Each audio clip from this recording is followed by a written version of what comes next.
why won't this thing go back up? And why won't it stay locked in position? Fix that annoying sink sprayer head retracting problem.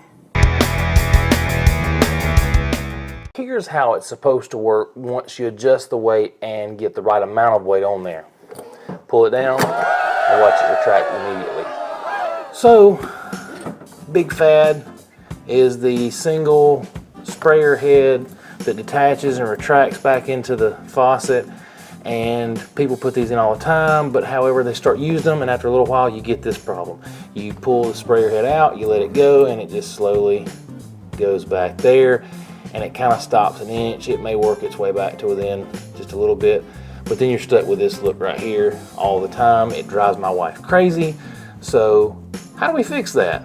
That's pretty simple. So first thing we gotta do is go underneath the sink.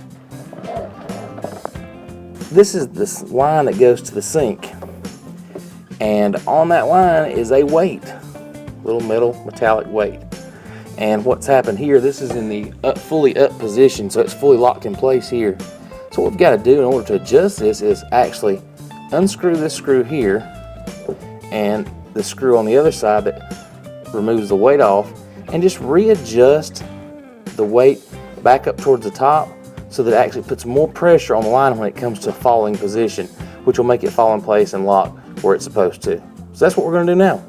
Now, I'm not going to lie, I actually had to add weight to the weight that comes stock with this particular faucet, but because it was not going to actually retract and seat like it's supposed to. Easy fix, pretty simple, pretty quick. You may have to add additional weight, so just keep that in mind.